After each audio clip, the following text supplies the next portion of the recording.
Hello everyone. जीवन एक रहस्य है। रहस्य को खोजना नहीं है, उसे जीना है।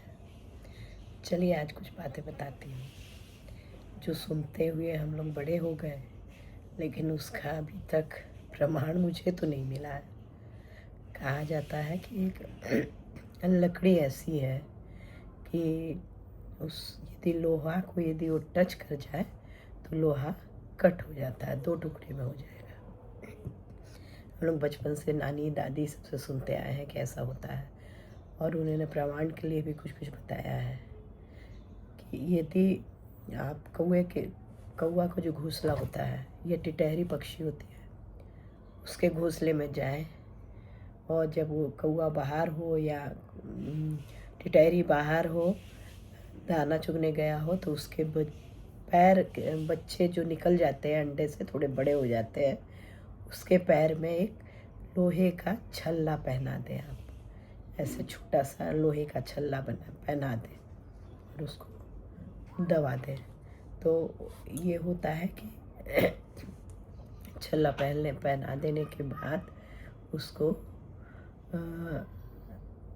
जब कौवा या टिटहरी बाहर से आती है ना, तो देखती है कि अरे उसके बच्चों को किसने ये पहना दिया, तो उन्हें पहचान होती है ऐसी लकड़ी की कि जिसके टच होने से लोहा टूट जाएगा, और फिर वो उड़ के खोजने को निकलती है। कौवे या टिटहरी दोनों को कहा जाता है कि दोनों को उसकी जानकारी होती है। टिटहरी पक्षी आप लोग जानते होंगे, एकदम लंबे लंबे पैर होते हैं, वो ब्लैक कलर की होती है।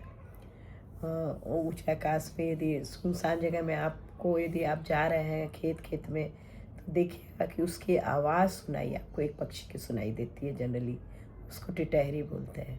कहा जाता है कि वो नए लोगों की भी पहचान होती है कि इस एरिया में कोई नया लोग आया है, तो टिटी टिटी करके सबको सतर्क करती है। तो वो लोग निकलती है एक उस पेड़ के पास वो लकड़ी लाने के लिए, और वहाँ से उस पेड़ की छाल को नोचती है, या कुछ उसकी डंटी जो गिरी हुई होती है जिसे पहचान होती है, वो उठा के ले आते हैं हम लोग, कौवा या टिटहरी। और वो ला के और अपने बच्चे के पैर में जो छल्ले होते हैं लोहे के, जो हम लोग पहना देते हैं, उसको टच करता है। टच करने के बाद वो दो टुकड़े में हो जाता है और छल्ला पैर से निकल जाता है। फिर वो लकड़ी का उन लोग का यूज नहीं होता है, लकड़ी वहीं पे गिर जाती है। तो जानकार लोग कहते हैं कि फिर जाते हैं वो लोग, वेट करते हैं कौवे के या टिटहरी के पक्षी को उड़ने के लिए। जब उसके बच्चे बड़े हो जाते हैं तो कौवा भी घोंसला छोड़ देता है और टिटहरी भी अपना घोंसला छोड़ देती है। उस घोंसले में फिर वो लोग आते नहीं हैं। तो वो जब कौवे के बच्चे बड़े हो जाते हैं तो सारा घोंसला उतार के लोग और एक बर्तन में रखते हैं जिसमें बहुत सारी लकड़ियाँ वगैरह से, तो उसके घोंसले बने रहते हैं। आजकल आप देखेंगे कि तार के भी घोंसले बने होते हैं। तार छोटे छोटे टुकड़े जो घर बनाने में काम आते हैं ना, कुछ बांधने में, उसके भी उन लोग लेके आ जाते हैं, उसके भी बने रहते हैं। वो सारे पूरे घोंसले उठा के और एक पानी वाली बाल्टी या बड़े बर्तन में रख दिया जाता है। और वो जो लकड़ी होती है, जो मेन लकड़ी होती है ना, तो कहा जाता है वो जैसे पानी में जाती है वो सांप की तरह ऐसे ऐसे ऐसे ऐसे चलने लगती है, ऐसे ऐसे ऐसे ऐसे भागने लगती है पानी में। बस उस लकड़ी को पकड़ लिया जाता है।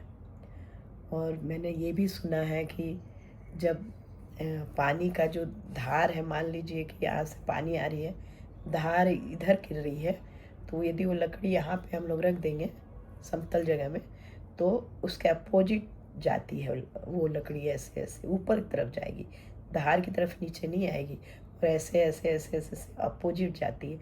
ये बहुत बड़ी पहचान है उस लकड़ी की, जो कि लोहे को कट कर सकती है। अब ये देखिए, मैंने सुना है, मैंने कभी देखा नहीं है, लेकिन इसकी बातें हमेशा होती है। ये एक रहस्य है। यदि आप लोग भी इसके बारे में जानते हैं तो मैसेज करके ज़रूर बताइएगा, क्योंकि हमारी सारी दुनिया और बहुत सारी बातें रहस्यों से भरी हुई होती है।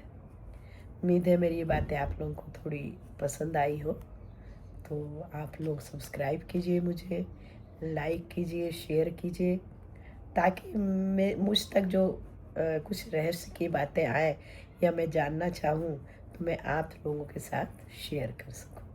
Thank you.